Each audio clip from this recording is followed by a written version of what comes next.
Well, our moms think we're funny. Hey everybody, this is Turk182. And I'm Acomi. And I have a friend of mine, and actually I think I can actually say that. Good for you. I didn't say I Look at had me, my name's Turk. I'm more popular than Acomi. Oh, look at me. I didn't say I had a friend, I said I have a friend of mine, which is actually bad grammar. But I have a friend, and they were they occasionally listen to the podcast, which is great. It's more than I get from the other people that just like don't listen at all. Like, so I'll take an occasional listener from my friends, but no, they occasionally listen. And so they were like, it was almost like this female version of like Do the Right Thing. She was like, "Hey Turk, how come you never do no podcast about women?" And I'm like, "What?" It's like, "How come you never do no podcast about women?" I was like, "Look, when you want podcasts about women, you do your own podcast. And you make it about women. You go and you listen to the Bechdel test." And no, it wasn't anything like that. But they were like, how can you do a podcast about women? I'm like, I don't know. How come I don't do a podcast about ferrets? I'm like, it's just one of those things where we don't sit there and say, okay, well, today, it's like, we haven't done a podcast about this. Just like, sound like a topic comes up and like, hey, this might be interesting for a topic, and sometimes we get together for our recording session and we don't even have a topic. We're scrambling to find something like, what can we possibly talk about that might be entertaining? So they were like, how come you don't do a podcast about women? I'm like, okay, so what in particular? Yeah. And they were like, I don't know. Does she know that we've done podcasts about women? Like what? Crazy women in cinema that we would do, even though it means killing us. Yeah, that's a very positive one. Yeah. You're like, the thing is that I find you so intriguing. You are so beguiling, seducing, magnetic. Yeah. That I can't help but to like be drawn to you and succumb to your Wiles. hedonistic, Your feminine wiles. right? Even though it would certainly spell my doom. Yeah, that was the season 1 episode. Yeah, and of course we did the one about who we would choose for our 7 evil exes. yeah, that's a good one. Yeah. But I guess she was probably looking for something a little bit more positive and not so not quite so objectifying. Yeah, right. Oh, I mean, women, right? So it was like and so they're like something I guess more uplifting to but I mean I don't have anything against women. You're okay. Yeah, exactly. I mean, if I was gonna write a song, I'd be like the Doobie Brothers, but like, women are just all right with me. Women are just all right. Oh yeah. So, women are my friends. Do-no-no-no, do-no-no-no. Hold on. Oh, sorry. Michael McDonald has issued a cease and desist that I cannot sing that song anymore. And I had to give him back the tape that I made from the old-fashioned recorder that was given to me by Fred Berry. I do apologize. So we're being requested to do something about women that's not quite so objectifying. What do you propose here? Well, I mean, like I said, I don't have anything against women. I like women. Women are fine. They're the other part of the human race, and So I was like, well, apparently you, I guess, don't think that I recognize or celebrate women. So I thought that what I would do is we do an episode about women that we do admire. I mean, I can tell you about people in my life, but you don't know them. So what would be the point? Plus, I'd have to because I haven't gotten permission from them, like, hey, can I talk about you on the podcast? Which anybody that listens to the podcast would be like, no. No, you may not. So if I talk about people that are in my life that I know, then of course I'd have to, change names and stuff, in which case, what's to be the point of talking about them? So yeah, exactly. And then you don't know the audience, you don't know these women, so you'd be like, oh yeah, who the fuck is that? Just because you say they're a good guy, so believe they're a good guy. So I was like, well, I'll just talk about like celebrities, or women that that are more well known, and be like, here's a woman that I admire, that I we were talking about the earlier podcast. We were talking about, like here's someone whose work I won't I won't take part in, like as far as like watching or listening to their music or whatever it is, because of who they are, things that they've done. So here's the people that I will continue to like follow as far as the moves that they do, or whatever they do, because because I mean, there's quite a lot of women in that category that you and I admire for sure. And so I was like, okay, so I think that's a way of being able to say, okay, I admire them for the talents, their gifts, and for those that are like that work in the movie industry, I admire your skill, on screen. Right. So they're bringing something to the table in the entertainment industry, right? And so and you're, as far as I know, as of right now, as of the day of this recording, you're not a horrible like bag full of shit. So so we were like, okay, we can just kind of talk about them. I'm not sure like how many names I can, how long it's going to take me to go through all these names and stuff. You're like, so maybe a kind of short episode. Yeah, but I thought, it'd be worth,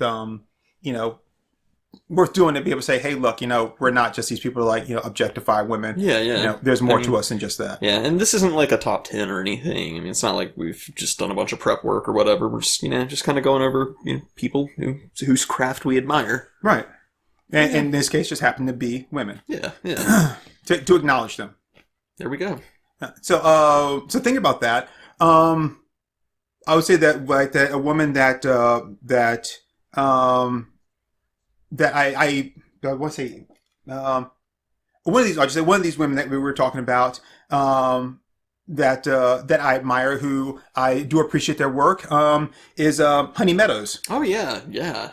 I like Honey Meadows stuff. I think Honey Meadows is one of the things I like about her is that their on-screen persona is, it's very they always look like happy and joyous, and right. And so it's kind of that's refreshing. Yeah. She really just puts out this demeanor of I am doing my job on camera and I love it. Right. And that's refreshing to see. That always looks like if you met her in person, it'd be very warm and inviting and welcoming. Yeah. An actual couple, or not a couple, but sisters that I admire quite a lot is Dallas and Austin, Texas. Oh yeah, well, I like them. I was a little upset when I found out they weren't really sisters. Oh shit! Fuck, they're not actually sisters. They're not actually sisters. Damn it. Okay, well that is disappointing. But I mean the fact that they have so much on-screen chemistry. Yeah. I mean that's pretty impressive, because you could have held a gun to my head and I would have sworn that they were sisters. So and that would think for me that was also part of the appeal, is watching them work together. And it was like, wow, look at that family bonding. Yeah. But then when I found that they weren't actually sisters, like, it was disappointing. It didn't take anything like away from them as individuals. It did kind of take away a little bit from their work, but still, I was like, yeah, I mean, I still like them as individuals and their work. Right. But I mean, they're still putting themselves out there as like believably sisters. Yes. And just like that film they did, Texas Roadhouse 2. Oh, I mean, yeah. That's a pretty good. I will say that there's a scene near the end. It's not the final like climax scene of the movie. There's a scene like before that it's one of those things where I've watched that scene many times. It's an awesome scene. I've watched that scene many times. So sometimes it's worth just skipping straight to that scene. Yeah. Just to be able to like really take it in. Yep. Haven. I like Haven. Haven. I'm not really familiar with her work. Really? Yeah, no. Haven did that. It was that kind of sci-fi-ish trilogy. Safe Haven. Okay. Haven Help Us, and Haven is a Place on Earth. Okay, now I've heard of that one. Okay. Haven't seen it, but I'll have to add that to my queue, so to speak. Yeah. So it started off with Safe Haven, where yes, Safe Haven I think was the first one, and it's this like a what do you call it? The dystopian like society that kind of like a Brave New World-ish, which bills itself as a utopia. Yeah. And where they have in order to create this kind of utopia, and it's very, like I said, very Brave New World inspired, where and almost like a little Demolition Man-ish too, where Okay. there's no like procreation, everything's like lab done, and they like the sexes or the genders, men and women, like everyone wears like outfits that are from like the top of the neck and cover down to the wrist and down to the ankles. Right. So the only thing you see is a person's face, hands, and feet, and that it's it keeps people like keeps people in line, or and anyway. So okay. her character, kind of an oppression thing, right? Like was it 1984 where people they'll wear like one drab color or something like that. Right. So her character ends up, something happens, and her this like bodysuit gets ripped off, and it then creates the people that see it, and it creates this like this spark of like, oh my goodness, and then she, like, more people kind of become infected with this, almost like a Pleasantville kind of thing. Okay, and, interesting. And then they start to band together to break free and find a utopia, and that's where it is. They go and they find their own safe haven. Fascinating. The second movie is like that society, like they don't need any more like rebels like that, so they go to wipe them out, and then that's when you go to Haven Help Us, where it's like, we found this place, like, we're comfortable here. We're not trying to, bring anybody else here. Just leave us be. And we've got our own little society, and they're coming after them. So she's got to fight. And then, of course, Haven is a place on Earth, is where, it's like, she decides that, it's not enough for just some of us to be free. All of us have to be free from the oppression. Right. And the third movie is where she goes to free them all. So in that first movie, like, about how far into the movie do they, like, start, like, losing the outfits, so to speak? Like, when do they start to, like, get that taste of freedom and realize, oh, hey, I don't really like being oppressed? It's probably within the first 10 minutes. They do a lot. They do a lot of setup with everything, and you see like these scenes where it looks like there would be some kind of conflict. Right. But then it just passes by. Okay. Well, in that case, I might actually give this a chance, because at first blush, if that would have taken much longer, then it probably wouldn't have really been to my tastes particularly. But yeah, if it's that fast, I think I can make time for it. I think it's worth it. Yeah, it sounds pretty good. And she's a really good actor. She really kind of carries that role well. As with everything she does, you can see this determination in her to like I've got to secure and rescue and free these people. Right. So it's I like her, and I like that. I was gonna say that's pretty much the plot. Yeah, that's pretty much the main things I've seen her in. I know she's been in a couple other movies, but I haven't really. This one caught my eye because it kind of fits what I like: science fiction, the dystopian society, that kind of stuff. So right. So that kind of like pulled me in. Yeah, interesting. But yeah, so Haven's pretty cool. Okay. Not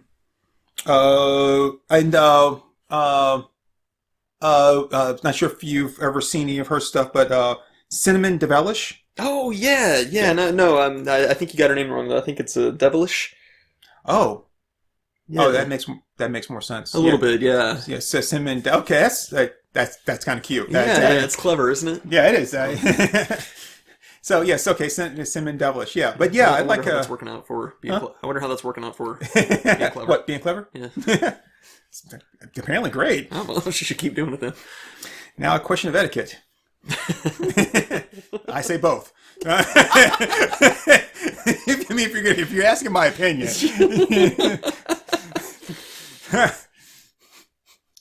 Yeah, she did the she did that kind of a tribute to Cruella de Vil, yeah, like the Dalmatian furs and all that sort of thing. I don't know if it's really like a tribute or like a send up or whatever. I think I know which one you're talking about. Yeah. Because it wasn't 101, but it was like Yeah. Yeah, you're thinking of the same. You're picking up what I'm putting down here. And how? Yeah, I've always been impressed with the work of Honey Gold. I know the name, but I can't say that I've actually seen any of her work. Really? No. You haven't seen Showers for Gold? No. Oh well. No. I'll have to send you a link to that one. That's I'll have to say that it definitely changed my perceptions on what I find enjoyable in a film. Okay. So yeah. It's something that, like, at first blush, I wouldn't have thought that I would have enjoyed at all, but then, at the end of it, I was like, yeah, no, that was actually a fairly rewarding experience. Now, was she in The Treasures of Sierra Madre? Because I've seen some scenes from that, but I haven't seen it. No, I think you were thinking of someone else there. Okay. I'm kind of blanking on who it might be, though.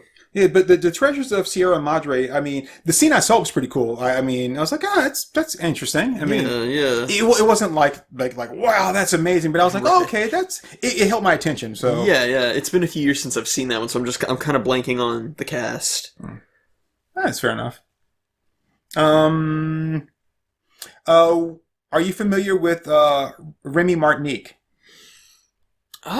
Vaguely. Is that the one who does all the movies, like, set in really classy-looking bars? Like sort of like 1940s style bars? I'm trying to think. Oh, I know what you're thinking. It's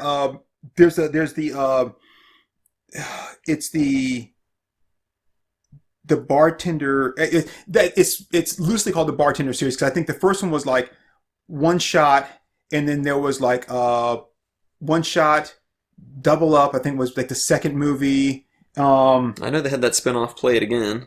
But I don't. That talks about like the piano player. She was. I think she had a cameo in it, but she wasn't a main part of it. What's that other one called? Because that one was all about Diane Daniels. So yeah, she's capable. That's what I'll say. I don't hate her. Like if like Diane Daniels is gonna be in a movie, I won't be like, But I mean, she's capable. Yeah, but yeah. I mean, she wasn't one of my go-tos, but I watched that one because I think music's pretty fascinating. Yeah, that one, like I said, kind of focused on the piano player. So. That the scene, the scene at the piano where they're the duet. Oh yeah, that's actually I like that. That was actually a pretty awesome scene. That's impressive because I've never seen the piano played like that before. I was actually kind of curious how they did that with the way the camera moves around. Oh yeah, and then it's I'm not sure if you noticed this, but I'm not like a piano aficionado, but just like in Amadeus, where like the all of the finger movements on the keys are all accurate to playing the piano. It's the same thing there when they're playing. That the keys they're hitting are the correct keys for those notes. That is far more impressive. Yeah, it's I like that scene. The rest of the movie, like I said, I didn't really pay much attention to, but I heard about that scene. And I was like, check it out, and I was like, first I'm watching, okay, this is pretty decent, and then the camera movement started, and I looked at that, and they're like, some not piano players, but I'm like. You could tell that it wasn't just them hitting random keys, just going back and forth, like when a person pretending to type. Right. And then like I was looking at something like there were a bunch of comments on that video clip, and I was like, oh shit, check that out. But in the I think they said the unofficially called the Bartender series. Okay. Right. Okay. Remy Martinique is in that. Yeah. All right. Because I think I haven't seen them all because I mean. A lot of times I'll watch it, but when if they make another part to like a series or whatever, I won't necessarily like jump right in. I'm like, oh, they made another part to that. So, but I think in the fourth one, she moves from being the bartender to she buys the club. Mm-hmm. But I think that was more of a passing of the torch. Yeah. Because now someone else is going to be the bartender, so it's going to follow them. Right. And well, that opens up some interesting possibilities for the series, for sure. So yeah, I mean, but yeah, it's Remy is cool. I do like Remy Martinique. Yeah. So another good one is Lip Agrippa. And was she like French or Italian or something like that? I know she's not American. Yeah, Italian. Italian, okay. Yeah. All right. I've seen some of her stuff. It's one of those it's one of those things where like when I don't dislike them, Right. but I have to be in a mood to like watch one of their movies. Right. You know, it's kind of like Woody Allen films or something. You just got to be in the right headspace for it. Right. And it's like, and if I'm not, I'll just pass it by. Like Far Side, and then I'm like, and then it hits me just right, you know, and I'm like, you know, like it's like, yeah, I'm kind of in, you know, in the mood for, you know. It's a series that like if you're really in the mood for it, then it just hits the spot just right. But yeah, you know, especially with like her commitment to fitness and like spending what time she does in the gym to really like stay suited to the role. Really, really good stuff. See, I didn't know about all that because, like I said, it's one of those like.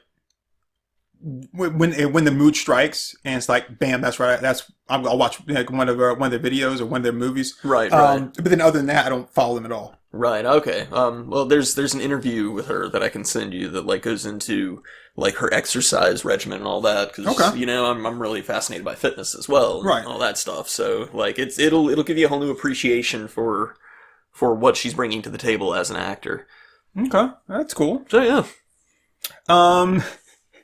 I almost regret bringing this one up. It's one of those where like I like their work, but it's almost like an easy like passive like of course people like their work, but then there's also some people like no, like they're too pedestrian, you know, or like the work that they do, it's what anybody can do, so they don't stand out. But to me, it's because they have that it's because that they can fill that any person's spot and they do it well, that they do stand out for me. But that would be Sugar Wallace. Okay.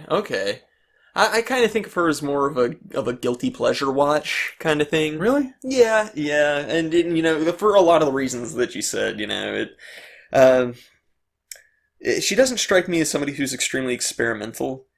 That's true. You know, she's kind of settled into a role that she's really comfortable with, but at the same time, there's not really anything wrong with that because, like, that worked really well for someone like Adam Sandler for years. Yeah. And now, granted, he did become stale over time, but like during a certain window of time, he was incredible at what he did, and so, you know, I think it's kind of that way for her. So when I'm like looking for something to watch, and I'm like, okay, I don't know really what genre I'm in the mood for, or like kind of what tone, and I'm like, I don't really know. And you know, you start going through and like, no, not that. That looks interesting, but not that. And then I'll see something and like Sugar Wallace is in it. I'm like, okay. It's like I can take that even though I'm not really sure what I want, but right. But that will, if I can't decide, that will always be like a good like not what's called substitute, but a acceptable like viewing. Right. For me, it largely depends on like the co-stars and the director. Of course, you know, I mean, the director really can just make or break a film, obviously. Yeah. So yeah. So what do you think of? I really like this actor, Sheba.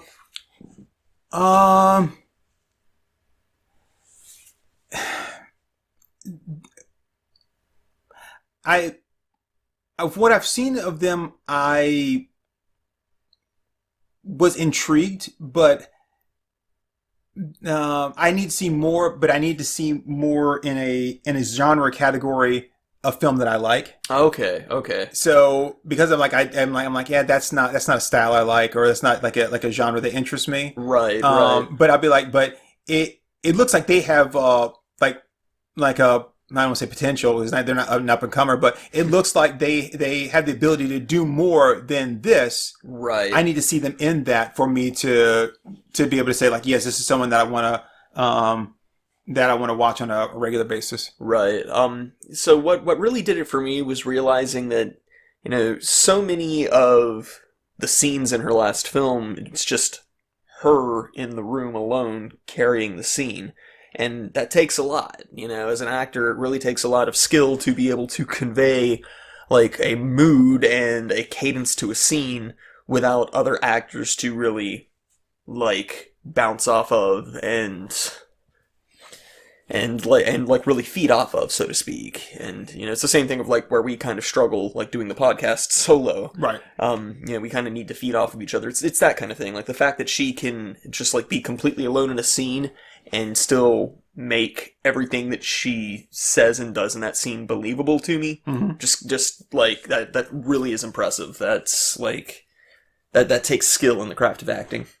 And that's and I appreciate that. Like when Ryan Reynolds was in like Buried, when Tom Hardy did Locke, where it's just them. The entire movie is just that one person. But then at times though, like if the tone isn't right, then like they alone can't carry me or through it. Mm-hmm. And I think that's the thing with them is like and I'm not going to blame them. I'm going to say it could be either the movie itself or the overall storyline or even the director, which is not creating the proper atmosphere to keep me engaged. Right. That's why I would like to see them in something where they do have the opportunity to kind of feed off another person, to really interact with another person, and you get to see that direct physical like interaction between them and another person, so I can see how they would like how they work together, like I said, with a partner. So I'm kind of holding out, I guess, an opinion on them until I can see that. Okay. Interesting. Who else you got? There's a Japanese actress, which I love Japan. Right. So there is a Japanese actress who I've recently discovered and really appreciate her work, and that's Opie Kyodaina. I don't think I know her. She does a lot of historical films, actually. A lot of stuff like that carries the same kind of mood as Kurosawa, but shot with like modern happenings. It's color film and all that stuff. Mm-hmm. But yeah, if you like samurai stories, if you like Lone Wolf and Cub, stuff like that, then it could be worth looking into. Now, has she done? I know you mentioned like there's more period pieces. Has she done any more modern like stories? She did do one that was all about a pachinko parlor, and that was pretty interesting. I learned a lot of stuff that I didn't know about pachinko from that. Because there was it was a Japanese act. It was a Japanese movie. So and unfortunately it wasn't. There were no subtitles, and it was all in Japanese. So. I'm going to be honest, the special effects were cheesy as hell, but I watched it because it was like, it had big, like giant mechs and stuff like that. Right. And of course, like I said, they were really cheesy special effects, with the mechs and stuff like that, but it was, it filled that niche in me. They were like, oh, look, giant robots. Right. And I don't remember who since it was all in Japanese, even the titles were all in Japanese, so I didn't catch anybody's name at all. Oh yeah. But I do remember there was an actress in there that really kind of stood out, and I it's like sometimes when you're watching a movie that's in a foreign language, like everything will be in the foreign language, and every once in a while you'll see like a word that'll be in English because they don't have a translation for it. Yeah. And there was a title that came up. It was called it was a giant mech, and it was called The Pacific Rim Job. And I don't remember. I don't know who was in it. Right. Well, hold on. Let me Google Opie Kyodaina here, and we'll see if she was in that, because I haven't seen, like I said, I only just recently discovered her. I haven't seen all of her stuff yet. Mm-hmm. So here, does this girl look familiar? Okay, yeah. God, it's gonna sound right. sound racist, but because I don't Go watch on, I don't Turk. watch a lot of Japanese movies. Go on, Turk. Does she look like every other one you've seen? Come No, on, just say it. No, I'm just saying, like, it's kind of hard, but she looks familiar. I'm trying for a more positive episode here. She looks familiar. I will say she looks familiar. Okay. And so I'm assuming that, based on, especially doing a lot of period pieces, that she's pretty big in Japan. Yeah. Uh-huh. Yeah, So- fairly popular. Okay.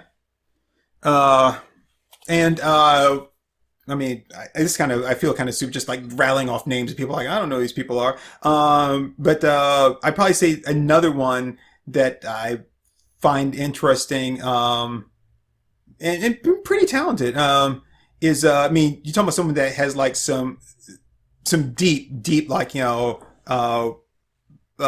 acting ability. I mean, and this is someone that, from my understanding, has really like, and this is more of like a mafia term, but has really like made their bones in like the movie industry. Right. I'm gonna make sure I pronounce her name right.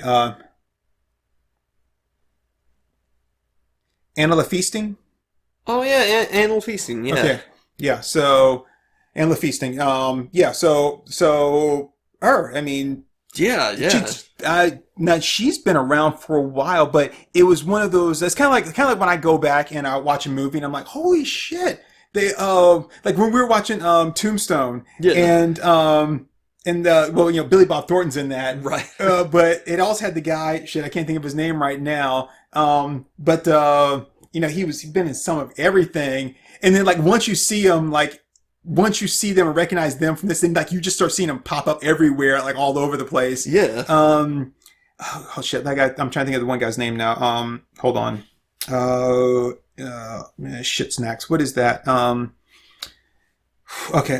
Give me just 1 minute. Sure. Well, while you were looking that up, I mean, I can say that Anne Feasting is she's very much a method actor. She like really just like puts everything she has into her performances, and it's very impressive to see. Hey, that's from what I've seen, and I've seen. I won't say I've seen a fair amount of their work, but they've got a lot of work out there. Right. But that's kind of the impression I got. But I was gonna say Stephen Lang. Oh, So, yeah. like he kind of really blew up in a sense where people knew his name after Avatar. But then, of course, he plays, that pussy ass Ike in Tombstone. And then when you go back, you see him in all these movies and he's like different roles and, haircuts different and that kind of stuff. And she was kind of one of those where like I recognized her and I don't remember what movie it was where like her done in Broad Street, it shot up. And then I remember like, oh, that was her. That was her. And this one is like, she was younger. She had a smaller role in it. Yeah. Different kind of hairstyle or whatever. And that she's got that. I think now she's got that tattoo, which is really interesting. That runs under the underside of her arm and then down like the left side. Yep. Which is different because you normally see like it's like on the outside of the arm and then or maybe like run across the back. But so that was kind of neat. So yeah, that is interesting. So seeing first noticing her and she had that tattoo when I saw her in older movies, I didn't it didn't recognize her because it didn't have the tattoo. She didn't have like the she didn't have the kind of like hair. Her hair was styled differently or whatever. Yeah. So I remember reading some kind of an interview with her, and they talked about how frequently she changes hairstyles because like it is very different in every movie that she does. And she said that like she considers her body of work to be recognizable enough for people to recognize her based off of her merits of what she does on camera, rather than just her hairstyle or like her makeup style or something. So for her, she purposely changes her look, regularly, so that you're not just following it because I know it's her. Right. You're like oh it's her talent. Like I'm being drawn in because of her talent. Right. Not because it's her. And then they have that revelation like, oh shit, it's the same. This is this person. Yeah. Like she wants people to recognize her based off the merits of her acting, which. Yeah, I thought that was pretty cool. Yeah, I mean that's actually a pretty bold statement to make. Yeah. It bespeaks a lot of confidence, but you know, if you can deliver on on your promises of acting quality, then, you know, hey, might as well lean into it, you know? Right. No, that makes perfect sense. Hey, how long have we been going here? Because I know I said it's going to be like a shorter episode, but it feels a little bit longer than I thought it was going to be. We've been going for 34 minutes. Really? Of talking about these particular actors. That's, I mean, I don't want to say that's impressive. Like, that's impressive. We were able to talk about women for that long. But I mean, you know, I didn't think I thought it was going to be one of those things where we would just toss out names and the next thing you know, like, oh, we're all done. Like, that's it. So I do feel like, you know, like, wow, this took us a lot longer than I thought it would. Or I was afraid it wouldn't take us as long and that it would be so short that, like, okay, what else are we going to do? Yeah. So pretty cool. Yeah, definitely. So, guess we're not as bad at people as your friend thinks, huh? Exactly. So, I mean, here's a lot of people that you and I admire, you know, and it's, what I think is interesting about this is that, like, even though we had some overlap, it's like we both like the same people. There were some where I don't really know them, or like I don't know their work that well. Right. And so, but I think the good thing is that neither of us, there was nobody here that we mentioned that we're not just like, I hate that person, I don't like them. Right. So that was cool. Yeah, well, you know, I think we both have pretty decent taste as far as it goes. So is there anything else that you want to say? I mean, I think I'm good, you know. As far as it goes, you know, that people wanted to hear about women that we particularly admire, and, you know, we've done that. You know, we're not totally shallow. We're not just here to talk about, you know, which Hollywood celebrities we want to bang or anything. You know, we do have some insight to our film watching and our entertainment, so to speak. Exactly. You know, entertainment's not a totally mindless thing for us. Yeah, and it's like, you know, and it's just like, and we don't just cater to like the lowest common denominator, you know, and Banky, she said, the big money's in dick and fart jokes, you know, it's like, it's not like that's what we do all the time. We do sometimes try to, you know, like be like, hey, there's more to us than just this one thing. You know, we do this because we don't always feel like, we feel like being serious. There's enough serious people out there that you can go and do that stuff, but we want to be fun and entertaining. Yeah. And so with that being said, let's actually do our real podcast topic. Yeah. So I think that'd be good. So for those of you that have followed us this far, none of these people exist. None of these movies exist. We just made all this shit up. And I'm sorry if you didn't catch on by the start of Dallas and Austin, Texas, or Cinnamon Devilish, then you really should have caught on, you know, when we got to like Sugar Wallace and Sherry Sheba. Sheba. Animal feasting. Yeah, no. It's just a big ass list of fake porn stars. that we tried very hard to not specifically call out as porn stars. Yes. So if there's any aspiring porn stars out there, we're like, shit, that sounds like a really cool name. By all means, you can take it. Yeah, just give us a shout out. Yeah. When you get your first money shot, just be like, our mom's super funny, give me this name. That's right. And you can have it free of charge. Or if you want to do one of those taboo movies, like videos, and you can just title it "Our Moms Think We're Funny" and then do that whole thing, and then be like, you know, starring Sherry Sheba, you know, and be like, thanks. All right, I'm cool with that. You know, sure, like, you know, when people like, you know, like look at the hashtag or whatever, they're not going to be looking for us, but we'll still pop up in the search. So it's all about that SEO, baby. That's right. So yeah, so that'll be awesome. So our actual topic is you know, because you and I are sexist to a point. Just like within reason, right? Just like I'm racist to a point, you know. Like, I mean, I think you and I have talked about this, or maybe it's just been me that talked about this, which is, yes, I'm a little bit racist.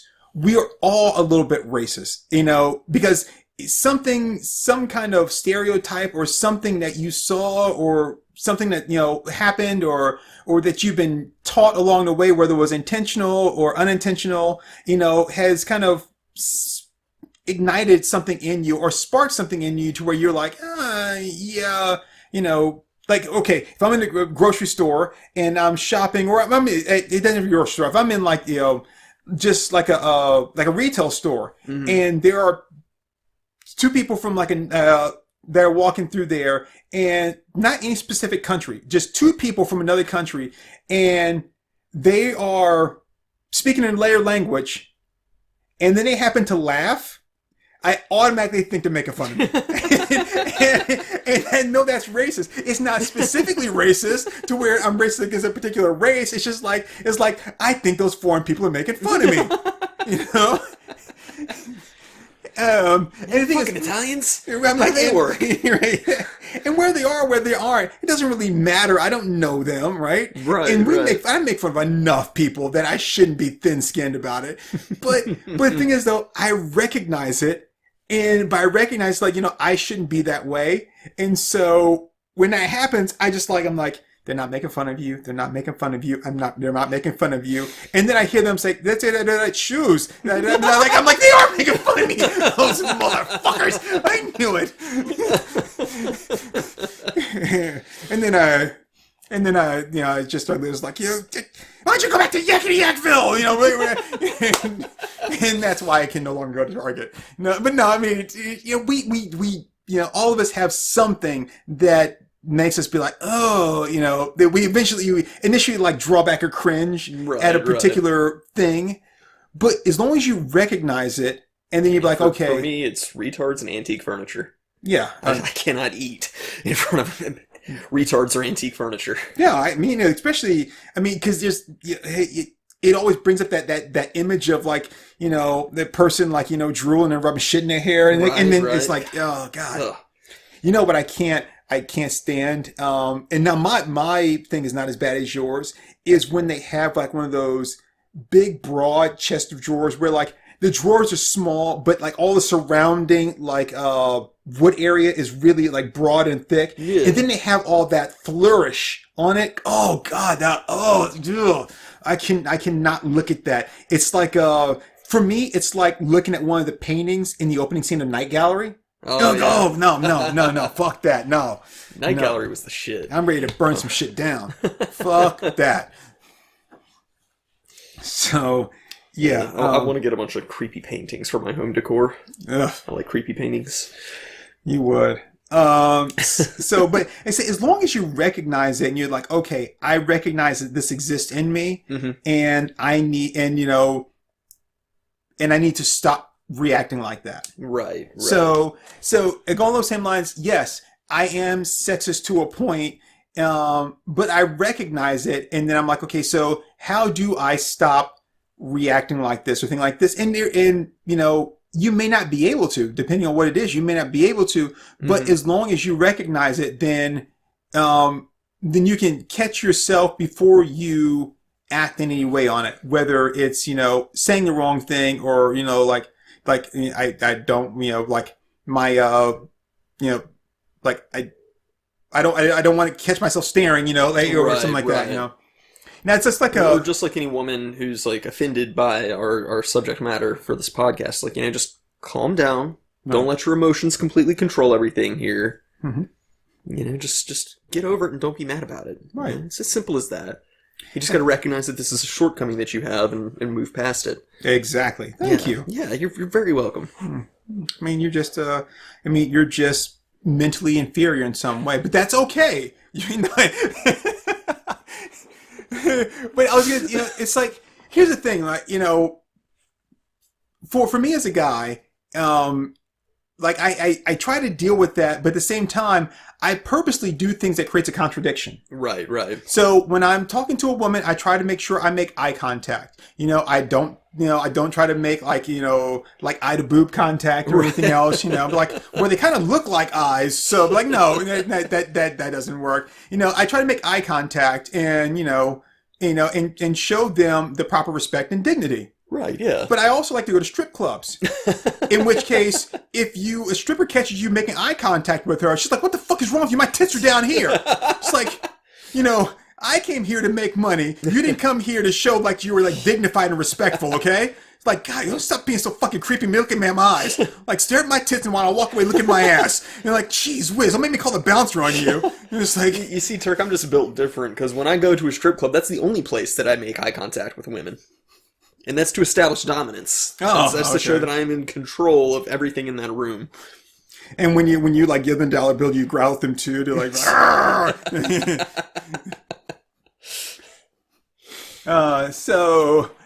but no, well, I only tip with bills bigger than $1 bill, but I make sure to make change. Because they always have like change hanging there off of them. So And when you do that, you hold it up to show them you're not cheating, like rip them off. You're like, I'm putting 5 in. I'm giving you 2. I'm taking 3 back. That's the point of making eye contact the whole time. If you were doing something shady or like not above the table there, then you wouldn't be making eye contact the entire time. So I think the problem with me is that most of the time when I'm at a strip club, I've got to, I'm doing a whole Alanis Morissette thing. I got one hand in my pocket. I got my headphones on, and I'm just, Is the other hand giving out high fives? Yeah. I tried tipping with high fives at one strip club. It did not work for me. In my case, more like a high 3. But it's still up there. Oh, it was that chick with the missing thumbs. I gotcha. Oh God! God, I'd forgotten all about that. The girl with the missing thumb. Oh God! What the fuck is wrong with you? Oh. I once played Street Fighter against a guy that didn't have a thumb, and I am whipping his ass, right? Until I looked down and realized he doesn't have a thumb, and then I felt like shit. Because he doesn't have proper joystick control, and I'm just like, Haboken, right? And I'm like, Shoryuken, and I'm like, get that weak shit off my track. And he's like, good game, man. He goes to shake my hand. I'm like, oh fuck. I mean, my legs got weak, and I started like, whoa. Oh, that's God. Why do you have to bring up traumatic shit from my past? You are Betty. You told me about it. You are a very bad man, Jerry Seinfeld. Okay. But yeah, we're still not on the actual topic. No, we are not. We are not. Just land the plane. Just land the plane. So anyway, but the whole thing is like, I'm gonna be, it's not intentional, and, sometimes it is, for the sake of humor, and, we have made jokes about so many different things and races and people, and, so, if you ever feel like we're singling you out, then fuck you, because you haven't listened to enough of our stuff. Right. And the thing is, if you listen to one episode and you'll be like, that's what these people are about, kind of like a Jay-Z thing, then fuck you, because you really don't have enough to make an opinion. Yeah. When we've got 150 plus episodes out there, you listen to one and be like, I know exactly who these guys are. No, you don't. No, you don't. Right. That's like reading one page of a novel, like, I figured it out. It was his cousin. He's the one that killed him. We're like, this is a history nonfiction. Like, well, I don't know what you're reading, but our actual podcast topic today is the glass ceiling. Yeah. And I've heard. I'm glad it's there. Fuck you. Bye, everybody. How you guys doing down there? No, you always heard about it, mm-hmm. and And I'm not going to say it doesn't exist. It'd be, for me to say that the glass ceiling doesn't exist is like saying that the tinted ceiling doesn't exist. Right. And that's the one for black people, the tinted glass ceiling. It's like, we know it's there, we can hear everybody but we can't see shit. But my question is, why? Like, what is it that people are, so I should say men, not people, and I will say to some extent women too, because there are some women out there that were like, I'm the exception to the rule. Right. That, I deserve to be here, but all those other bitches, they need to stay down there because they're not fit to be in like this position, to be like an executive level position, whatever it is. Right. And it's still the kind of same, like, like crabs in a barrel kind of mentality. But like, what is it you're so afraid of that you think is going to happen if women were in like, these higher positions of power? It's kind of like, like, I'm not going to vote for Obama, like he's going to make like, drugs legal, and he's going to change it. He's going to change the name of it to the Black House. And then, now I heard that they're going to change all the forms and everything around to not say like, to like not say African American on it, but to say, like, forced slave victim, or there's some stupid shit like that. What do you think that he's gonna do? Like, okay, I got this idea, right? I'm gonna pretend to be just a regular average person that fits in with both the white community and the black community to some extent, but obviously, the wealth that I've amassed, the position that I'm in politics, I don't really have that much to do with the black community at this point, So, and then I get up there and it's like, and now all of a sudden I like drop the facade, but like, ha ha, the niggas made it. Like, really, do you think, I mean, if put on a front got me that far, it'd be like, shit, I'm fronting all the way, baby. Right. I mean, I'm just thinking, like, what do you think that these people are going to do? Like, I don't understand that. So that's my question there. And I don't think it's really a question for you or I, but I want to put the question out there and then say, is it this? Is it that? Like, well, the only thing experientially that I can say about it, and like, I've had plenty of women in I bet you have, in positions of authority. In positions of just the way I like it. Man, this might explain a lot about me, actually. But no, I mean, like, from a career standpoint, I've had plenty of women in positions of authority over me, and there's nothing wrong with them, like, being in that role. They're fine from a managerial standpoint. They're good bosses. It's not anything about them that makes them lesser. But experientially, the only thing I can see as to, like, why the glass ceiling even existed in the first place was, I know with my grandparents, my grandpa very specifically told my grandma he didn't want her to vote for one reason and one reason only, and that's because he was pretty sure that she was going to vote the opposite of what he voted, and therefore it would nullify his vote. Just because? Like, she was going to vote the opposite just because? Or just he just was like, I just feel like, no matter, like, if I think this person's the right candidate, you're going to think the opposite person's the right candidate because you're stupid, or like what? See, I don't know, because like you would think that they could just get on the same page and say, hey, we've talked about it and we agree that this is the best candidate. I mean, I'm not a voter myself, but like I would think that's how you do it when you're voting, is you talk about it with your significant other, say this is where I'm leaning, what do you think? But, Or you just follow the democratic process. You'd be like, I'm going to vote for this person because I think that they're great, and you're going to vote for whoever you want because you think that they're great. But no, he didn't want anybody working against his vote, so it's just interesting. And I don't know where he got it that that's what she would do. I don't think he had any reason to believe that that's what she would do. It's just that she never voted because that's what he said was going to happen. What I think is funny is that, like, black people weren't given the right to vote, for so long. And it's like, so you didn't have any, it's not like you had to worry about a black presidential candidate back then, right? So It's not like, it's like, we don't want them to vote. We don't want to give them this kind of rights and everything. And it wasn't because, like, well, we don't want them to vote for that black guy running because, obviously, even if the black guy said, I'm going to run for blam! Like, he was saying he was going to run home to get his wallet. He was like, oh, shit. oh well, still legal. When will it get any easier? I mean, so it's not like you had that to worry about. The only thing you had to worry about was like, I don't want them voting and everything because they might pick somebody that'll actually help them. Fuck that.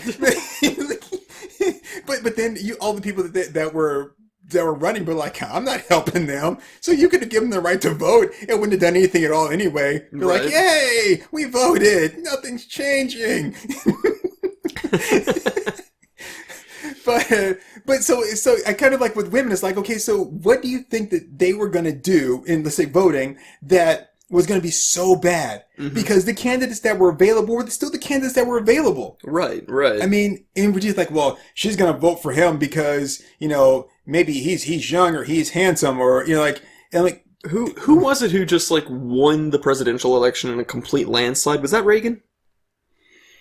I suck at history. I really suck at history. It was because Reagan was running against Carter, who, I'm not going to get on a whole political thing, but as I see it, and as history, I think, is kind of proven, he inherited a bunch of trouble from, was it Johnson? Ford? Ford or Johnson. Anyway, I'm like I said, it was Ford because Johnson came after Nixon because Johnson pardoned Nixon, and then it was Ford. So he inherited a bunch of shit through them, and he was trying to clear all this shit up. When and of course, you had other new shit. When you're trying to fix shit and you got new shit coming in, and people are like, "You're doing a bad job," and it's like, and then later on, be like, "Oh wait, he really wasn't doing a bad job. It's just that for the first couple of years, he's trying to fix all the broken shit left behind by other people." Right. Just typically how it goes. Right. And so when everyone's looking at him going like, you suck, peanut head, and then like this guy, well, I think I can do better than him, and I used to be an actor, so I'm gonna act like I love you all. And I like these jelly beans here. I gave them to my wife. She turns into different shapes. And then everyone was like, yeah, we want him, I don't remember him from any of his movies, but people say that that he was in them. It's like, the actor? I mean, all that to say, like, it's not like he just would have not become president if things had been significantly different as far as, like, who was voting and who wasn't voting. It's like he still won by such a significant margin that, Right. I don't think that it just... I don't know. It seems weird. It seems like the typical fear is that people are like, I don't have a problem with the way things currently are, so I don't want things to change because I might not like it. Right. And you see the same kind of shit going on with churches and stuff, where it's like, well, don't you think that A, B, and C is a problem? And then you just get the response, well, we've never done it that way before. It reminds me, it's kind of like that scene from Young Guns 2, when they're, when Doc and I almost said Chakotay, but it's the Star Trek Voyager. Shit. Hold on. I was going to think of his name. Chavez. Yeah. Chavez E. Chavez. So when Doc and Chavez are in the pit, and the guy's like, he goes, hey, I got news for you, both good and bad. And it's like, and what's the bad news? Like, all we got for dinner is shit. And it's like, what's the good news? He goes, there's plenty of it. So when you're voting or you have rights, and it's like, but the only two things you have are like, shit, and there's plenty of it. Mm-hmm. You can't really vote the wrong way. I mean, it's still the wrong way for you, but no matter what, it still doesn't work out in your favor. So again, who gives a shit? I mean, right. Like, I mean, basically, you're going to lose either way, so... And in that case, then I might be like, well, let's see, what do I want? Do I want plenty of shit, or all there is to eat is shit? Well, I guess I'll take all there is to eat is shit. I mean, I'm going to starve, obviously, but I'd rather starve, than there'd be plenty of shit, Right. But so, think about women's like, like we don't want them in these positions. Like, what were you afraid of that they were going to do? That they were like, here's the thing. I couldn't marry somebody or even be friends with them, live in a house with them. So let's say like, I'm going to say marry, but I'm also going to kind of parallel that with like share a house with somebody. Mm-hmm. who I think is in any way inferior to me or doesn't live up to the same ideals, Right, right. that I do. And and I know back in, early, the early 20th century, you had people that married because it was convenient, oh, you're a guy that's, because you had a lot of like older guys that married younger women, Right.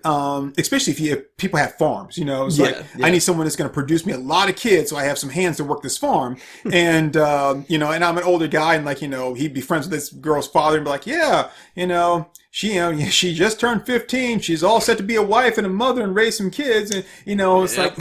and they're together for like 30 years and all of a sudden they get divorced. It's like, why? It's like, well, because we never loved each other. It's like, yeah, I was put in the situation to be this person, but I never, loved. Or you had these people that it was this matter of convenience. Like, Right. He works and makes a certain amount of money. He's going to give me a nice, comfortable life. All I have to do is like take care of the house and raise some kids. Right. And then it's like they grow to be friends and to care about one another, but they never love each other. But they stay together because it's still that life of convenience. Yeah. Yeah. And so I know those kind of things existed, but there's no way I would marry somebody or even like be involved with someone that I did not think was on my same intellectual level, felt the same way I did about things or, people. So, I mean, just like I wouldn't be involved with somebody that was racist. If I was a racist, I wouldn't be involved with somebody that wasn't racist. They're like, whoa. You care about them ninjas? like, what the fuck is wrong with you, ninja lover? I mean, you wouldn't. But for some reason you're like, yeah, but I can't have you working because, you're not good enough for that. But like, wait, Right. You're good enough to raise my kids, to cook my food, to do all these other things, but you're not good enough for that? Right, yeah. Like, that's the meaning on so many levels. Well, I mean, even if a woman is, like, choosing to be the homemaker and stay-at-home mom and all that, I mean, that's what my mom did. It's like, that still doesn't make them lesser. Right. But it's like, it's exactly like you said, you've got to view your partner as an equal. And I think it's safe to say that we've both done our fair share of settling in past relationships. I won't say settle, because I think that for me implies that I never had any feelings for them at all. Okay. But I will say that, because I think of it as having feelings in spite of acknowledging, like, red flags that I shouldn't be ignoring. I will say that, that there were elements that were very, crucial to maintaining a strong relationship that were missing. And I thought, I thought that those weren't as important as they were, because, here's someone that liked me and I liked them. And it's like, but these pieces right here are missing that would make sure that your relationship stayed, went the distance. Yeah. And that when you did hit like a rough patch, you'd be able to make your way through it.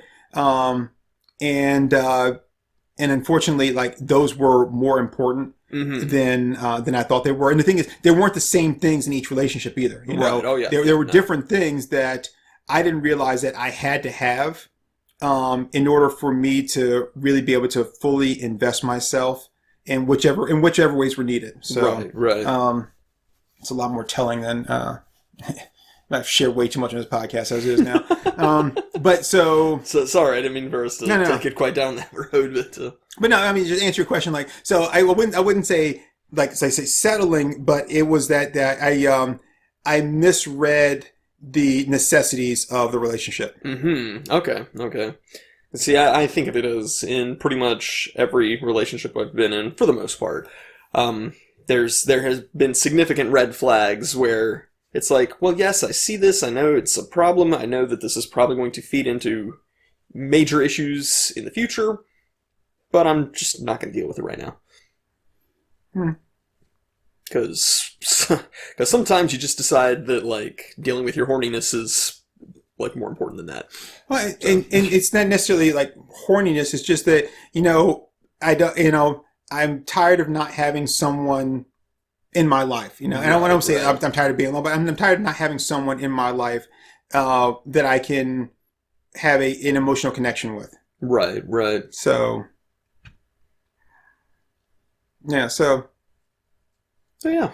But again, those people though that I that I was with, I never thought that they were not on my level in any way. You know, part of all of that was prior to it, we developed a friendship. Right. And that friendship, of course, is based upon,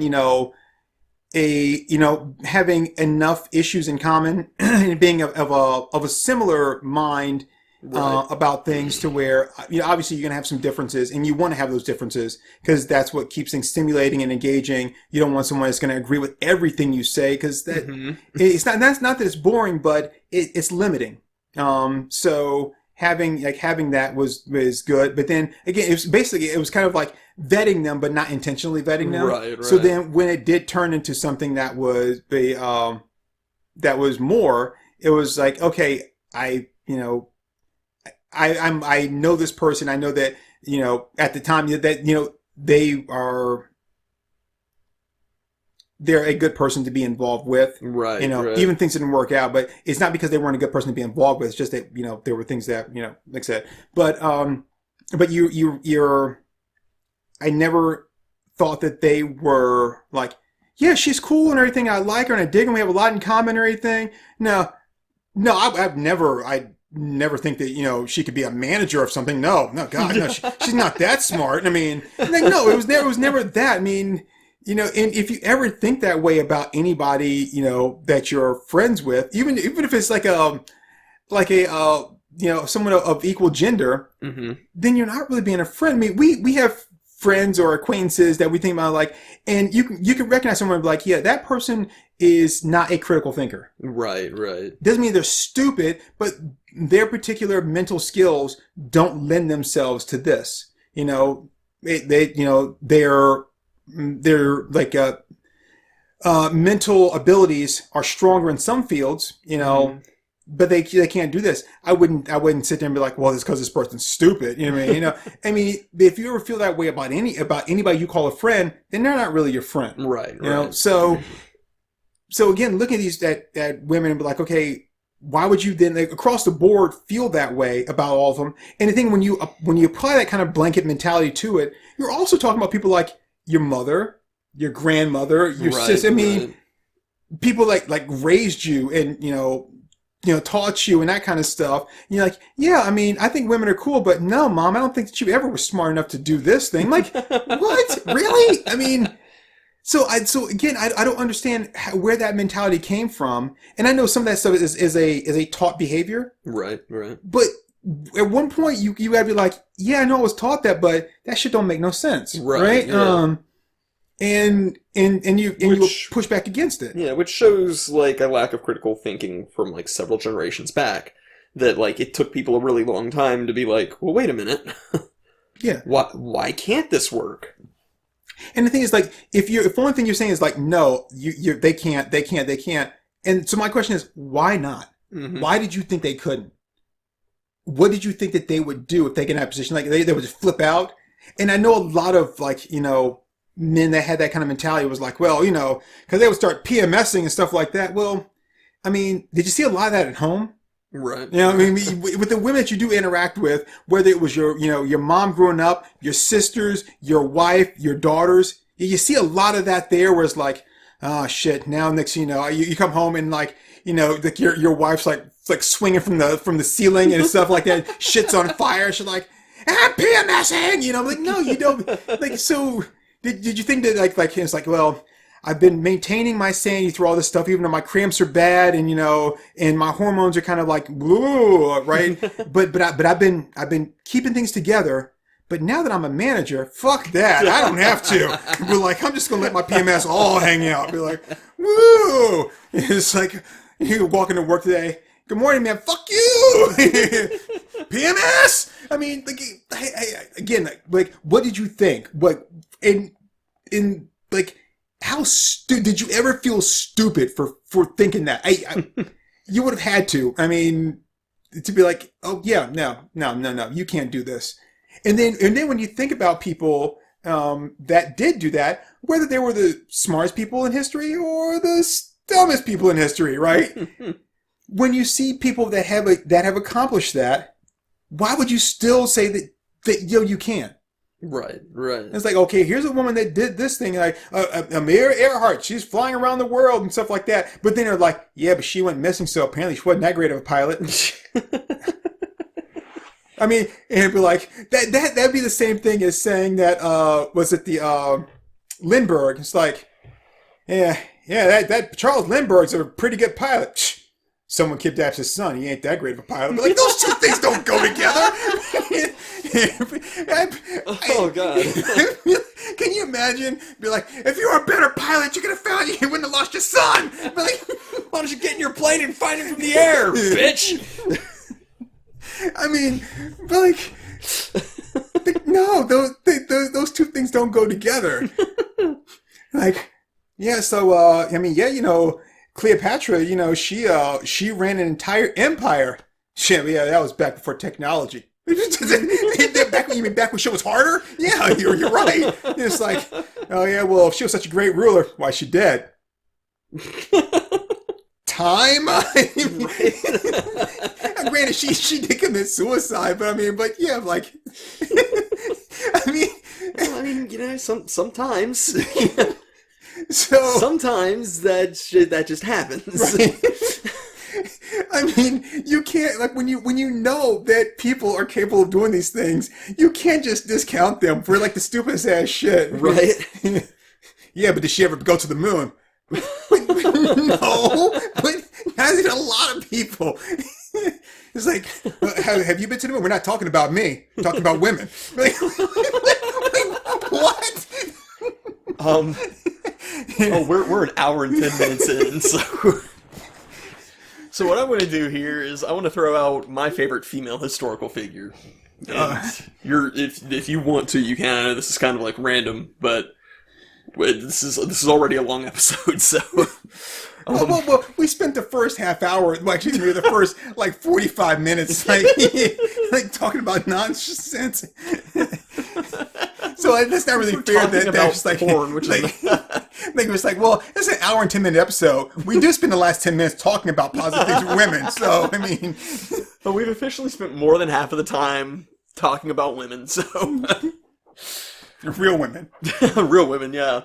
So my favorite female historical figure, just absolute badass, is Tomoe Gozen. She's a samurai, and so she was the wife of a lord, and there was a war going on, because, you know, Japan during the medieval period was just ravaged by civil wars of lords trying to take each other's lands and all that. So her husband was at war with another lord. They were trying to get each other's land. And so her husband basically tells her, you know, you stay in the house, you know, I'll let my men handle the battle. So she got on a horse, charged solo into the opposing army, decapitated the general, brought his head back, handed it to her husband, divorced him, and became a nun. As just like the ultimate fuck you of like, you know what, let me just end this war single-handedly, and you know what, I don't need you. Okay. Point proven. I will say this though, right, about that is, when she was like riding in, I bet you're like, oh, like, look, she probably has a message to deliver to us. Say, I got a message. He's got a sword across your throat, bitch. So I'm sure. So I'm saying, not that she wasn't badass, but like, I'm sure they were kind of caught off guard with that. Like, you know, it was probably, she doesn't mean any harm. It was probably like the guy rushing the castle walls in Holy Grail, where they just see him like running in place on the horizon. It's like, huh. And then the next moment, he just like charges into the castle and kills them all. It's like, whoa, what?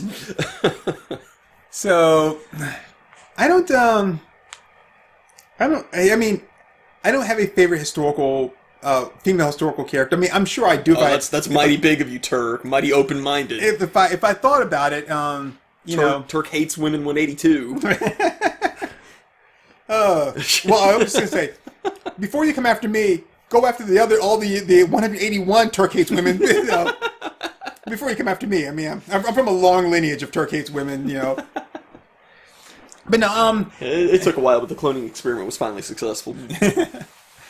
Which a hole. So I don't. I mean, I'm trying to think of because I've never really categorized it that way. You know, like when people like. Okay, so you know who my favorite like black character in history is? I'm a black figure in history. Remind me. Like you know that many fucking black people in history that I need to remind you. You know of like Martin Luther King and like who else? Brought up in a southern town, Turk. See, that's the point. I mean, I didn't just want to immediately say Martin Luther King because then everyone would think I was racist. 31 years of Black History Month and you ain't learned shit. I grew up in a southern town, Turk. So I'm actually gonna post a meme on Instagram and be like, hey, Acomi, it's like, what'd you learn in Black? It's gonna be that scene from Spaceballs. Like, Acomi, what'd you learn during Black History Month? We ain't learned shit. Crispus Attucks. Oh yeah. Who's Crispus Attucks? I don't know. I just remember you mentioning the name before. Wow. So he's not the guy that discovered Rice Krispies.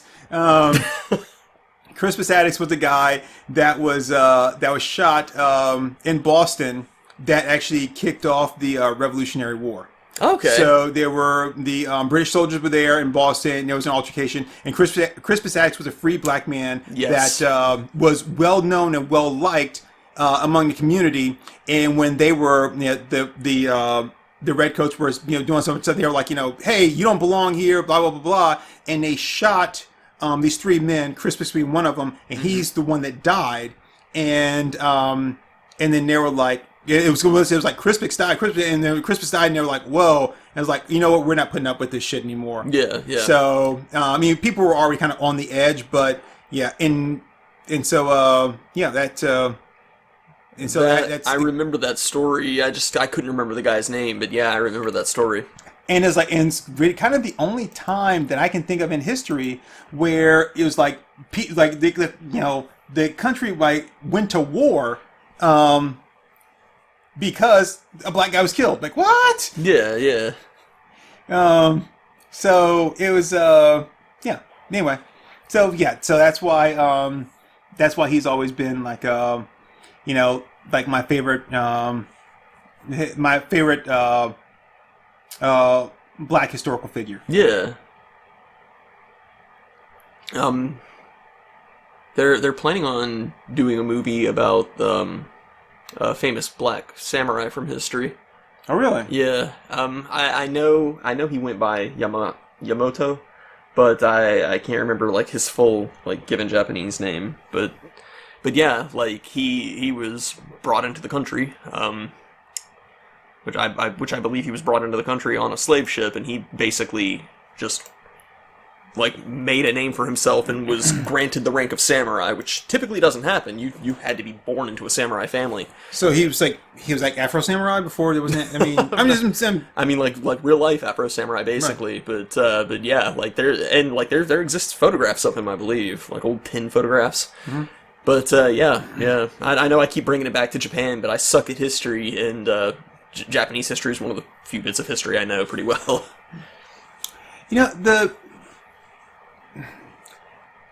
So I know there's a lot of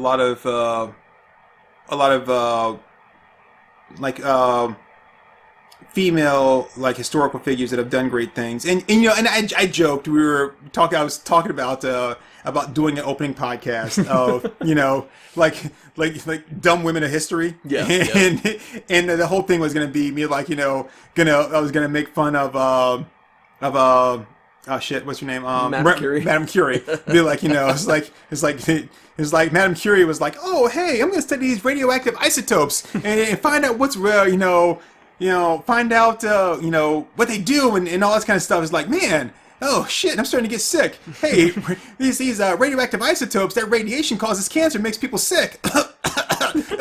It's like I discovered that you need to keep them in lead and don't. Oh, but like. Thank you, Madam Curie, for discovering that. It's like, great dumb women of history, I mean, it's a joke, but I mean that's science for you, though, right? Right. I mean, it's a joke, but I mean, but you know but I mean that's a person that you could call her like a great woman of history, being that she did discover this and she studied that and she learned a lot from it that saved a lot of lives, right. and I think through the isotopes. Then she also was the first the beginning of like X-ray and being able to see, because like the isotopes would stick to like one side of a certain piece of paper, and through that you could be able to see like that sounds right, yeah. So and it wasn't just her; it was her and her husband that were doing like similar research, and they both died of cancer as I remember it. Right. So and that's that kind of sacrifice.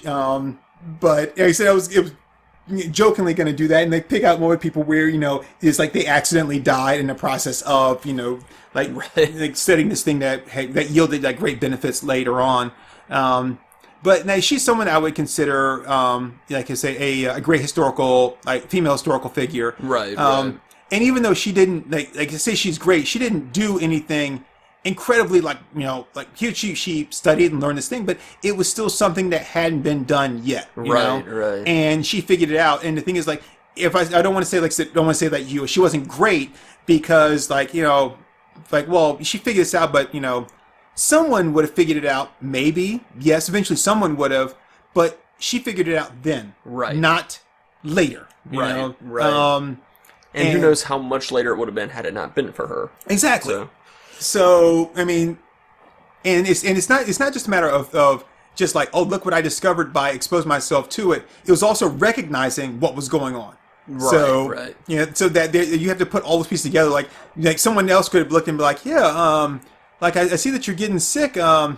It's like, have you been using those leeches like you're supposed to every day? I gotta quit coming in on the weekends. So it's like you're like, oh no, I'm exposing myself to these things. It's like, well, the isotopes can't really be doing that, and it's like, oh, it's the radiation. That's what's affecting my cells in this manner. Because even if you say, well, it's the radiation that's killing you, or making you sick, well, how?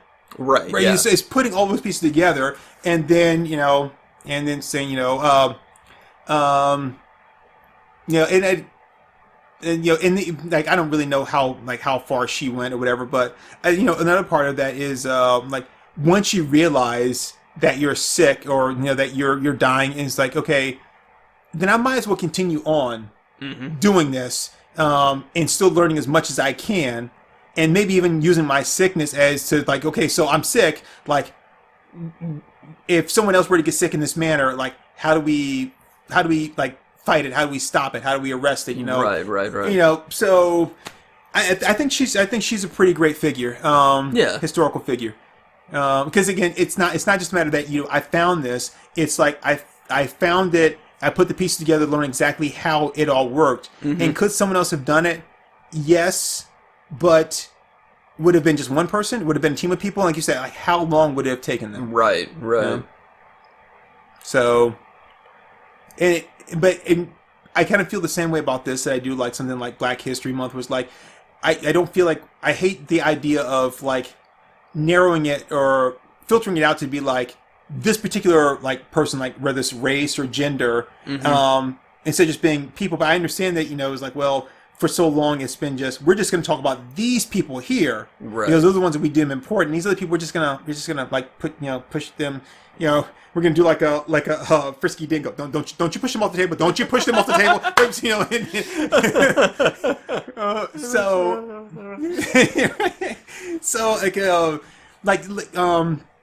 But to recognize like a person of history that's great, that was also a woman. I'm gonna put her up there. Yeah. And since she was one of the first people that came to mind when I thought about it, that to me also elevates, because like when I thought about someone, that was the first person that popped in my head. Yeah. No, that's definitely telling.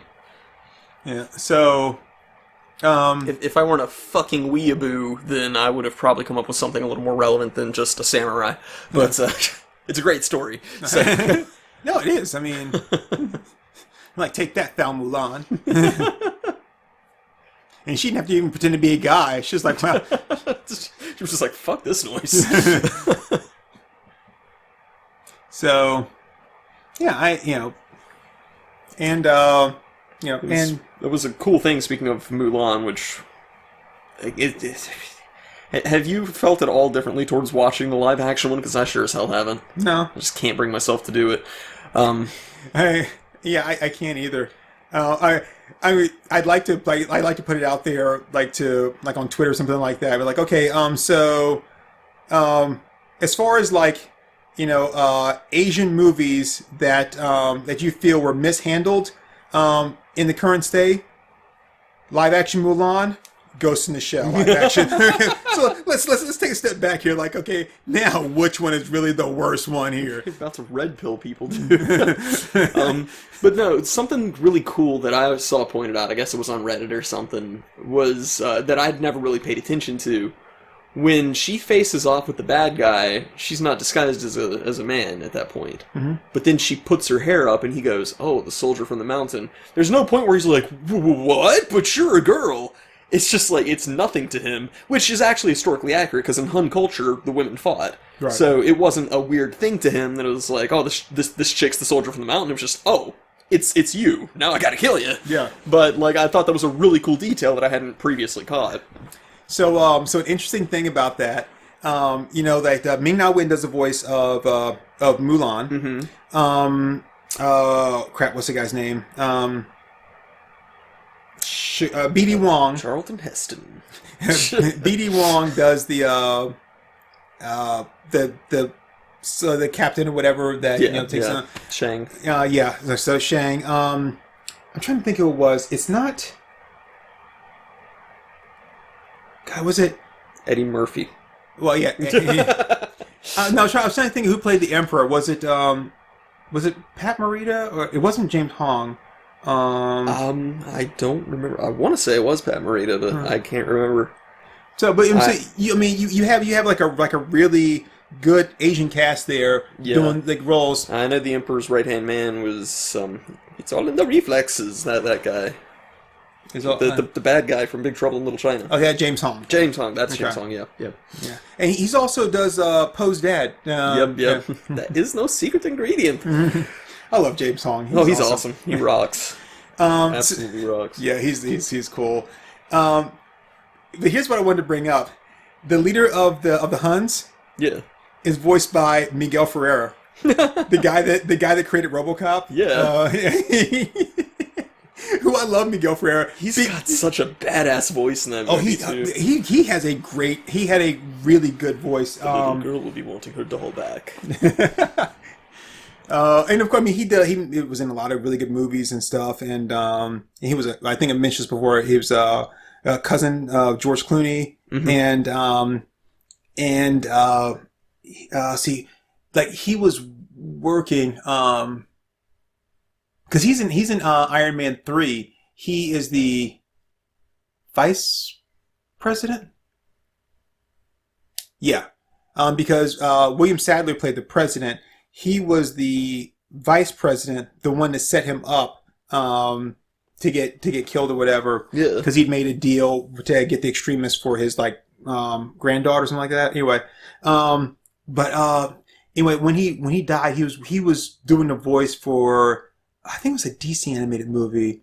But he had a great voice. He did the voice of the Weather Wizard in the the Superman animated series episode when Superman raced against Flash. Yeah. So, but he was in a lot of good movies and stuff like that. I was actually watching Deep Star 6 the other day, which I'm not sure if you remember a couple episodes back. I was talking about Hollywood and things like, it's like when Hollywood makes a movie, or like when studio makes a movie, it's like, oh, we got to make a movie very similar to it. And so, like, you had The Abyss, you had Leviathan, you had Deep Star 6, mm-hmm. and Deep Star 6, which had Nia Peebles in it, and also had Miguel Ferreira, and had our boy, the one we love, Greg Evigan. Nice.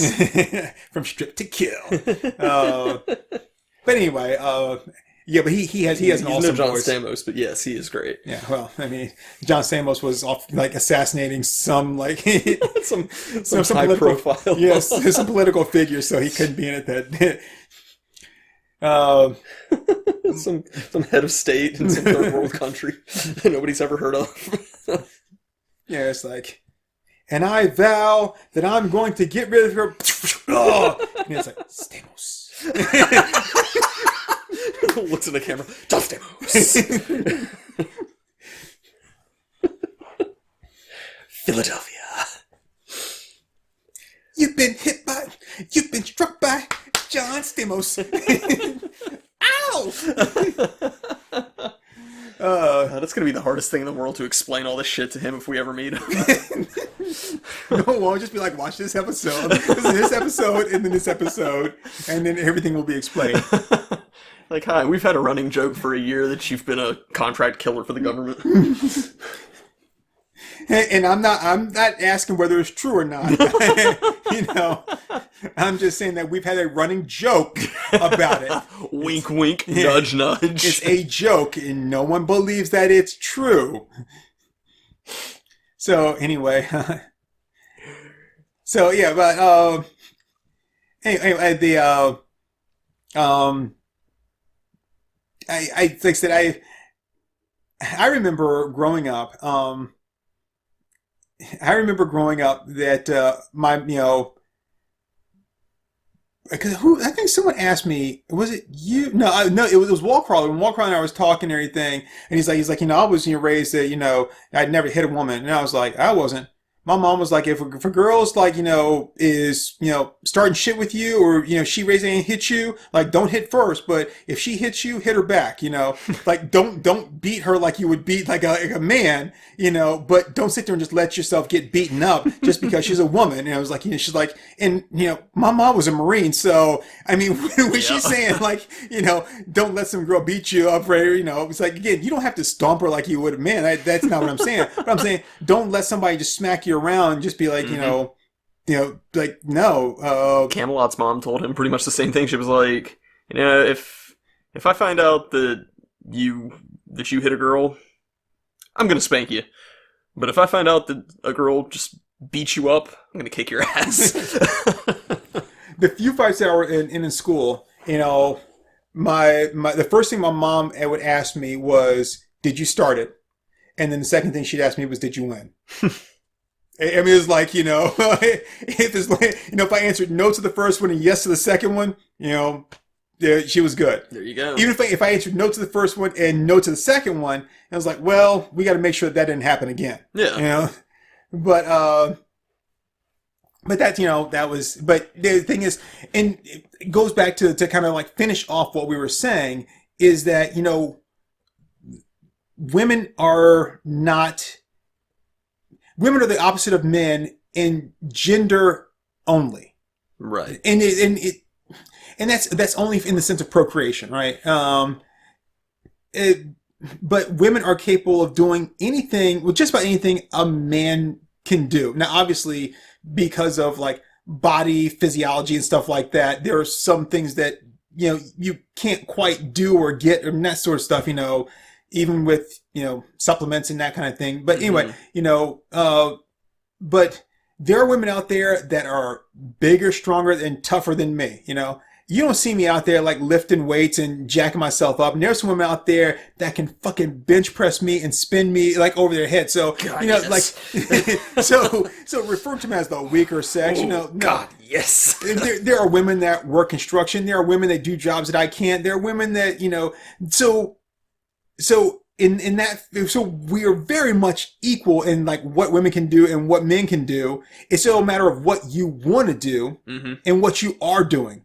It's not even a matter of what you're capable of doing. You are capable of doing anything. It's there's a line in the movie The Edge, which was written by or based off like a story by David Mamet. And this line is like, what one man can do, another man can do. Right. Right. And this thing is like, what one person can do, another person can do, whether it's a man or a woman. The fact that you may limit yourself because of that, whether it's because society or what you've been taught to say that I need to behave a certain way, act a certain way, or I can't do things because I'm this, cute, no doubt. That's all on you, but it doesn't mean that you can't or that you're not capable of it. Right. You set your own limitations, or allow other people to set your limitations that, everybody does that. Right. So, yeah, I mean, but I don't also go out seeking, fights with women, and I'm not going to raise my hand against a woman, unless of course, like she pulls out a knife, she's about to stab me. I'm not going to let her take the first swing because then I may not have a chance to, but at the same time, like I'm not going to be like, just because some woman says something that I don't like, then I'm going to start throwing these hands. I don't do it with a guy. I'm not going to do it with a woman. But I'm also not going to let myself get beat to shit just because, like, I'm not going to I'm going to defend myself, and I'm going to do just like I would do in any other situation. I'm going to fight enough to, to extract myself from the situation. These hands rated E for everyone. That's what I need to get tattooed in the back of my hand is the E for everyone. Maybe you should make it the E tinted up. No, it's like I'm not going to kick the shit out of an 8-year-old. we already had that conversation about being at cons. We did. Yeah, we go. So and the Sonic Kid, kick the shit out of the Sonic Kid. Sonic Kid can catch these hands. But like I said, I don't go out seeking trouble against anybody, But again, I'm not going to even if it's like a guy in a fucking wheelchair that's like that is like I mean. Obviously, I'm not gonna top me and just start punching him, but I'll put the lock on his wheels and tip him over. I mean, again, it's just enough to get me out of that situation. Just picturing you tipping some guy's wheelchair over. Now, because I am an asshole, if I did get into a fight with a guy in a wheelchair, I would not punch him. I would use kicks only, just to humiliate him. But that's just because I'm an asshole. So, there's always that. What about you, Acomi? What would you do if you got into a fight with a guy in a wheelchair? I mean, I'd probably just leave. It's not like he's going to be able to catch up with me. I don't know, man. Some of those wheelchair guys are pretty jacked, man. Like the ones that play basketball and shit. Yeah, that's true. I mean, if I can't just extricate myself from the situation, then yeah, I'd tip his chair over. Yeah, I don't have any moral quandaries with that. Yeah, so... I mean, my first instinct with any kind of an altercation would be to just, try to walk away, whatever kind of fight it is. But if they're not going to let me and it's a fight on my hands, then yeah, I'll say do what it takes to defend myself. Oh, yeah. So... Box him like Bob Barker did in Happy Gilmore. Now you've had enough, bitch. And if it's a woman in a wheelchair, oh shit! Oh, that's easy. I'm really joking. No, but the thing is, I obviously when I look at women, I do lean a certain way because they're women and I like women, but yeah, they're all right. Yeah. But for the most part, I mean, I believe women are very much capable of doing, what men can do, and I don't think in any fashion that they're not, or that they're, in some ways less than me because they're women. It might be because you're an idiot, but it's not because you're a woman. It's because you're an idiot, just like that guy over there. He's an idiot, I mean, I just have a hard time valuing the opinion of anything that bleeds for 5 days and doesn't die. So, yeah. Anyway, I've been Acomi, everybody. I was trying to find a counter to that, but I really, I was like, what else could it, I'm like, shit, I don't know, man. Like, I'm just killed the podcast. I just completely derailed the episode. Yeah, you just undid everything. Everything that, that's what we'll call this episode. Acomi ruins everything. I think Adam might be a little upset with that. Adam can catch these hands. So yeah, thanks. So hey, Adam, come fight me. I think I need to put a disclaimer at the beginning. It's like, the views expressed by Acomi do not represent those of Korova Entertainment or Turk182. Who the fuck are you? Yeah. I'm just gonna that's not him talking. That's his stepdad. That's his stepdad talking. All that toxicity that he put into him. That's who's coming out right now. That's not Acomi. That's not the man I know. I don't know why I took on that voice. God, just fucking kill it. Just kill it. Just end it right now. Right now. Yeah, I got a question for you women. Yeah, what's the deal? This conversation is over. I mean, number one, what's your fucking problem, ladies? I mean, I'm a nice guy, for God's sake. So join me on my other podcast.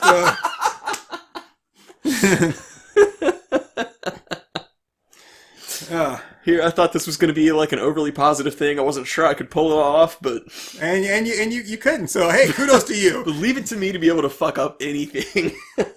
Way to self-fulfill that prophecy. You know, I was afraid I was gonna fuck it up, and it turns out I did. So you know, I mean, I wasn't wrong. I'm not the strongest when it comes to speaking positive about women. But yeah. Anyway. So I'm out. Bye, everybody.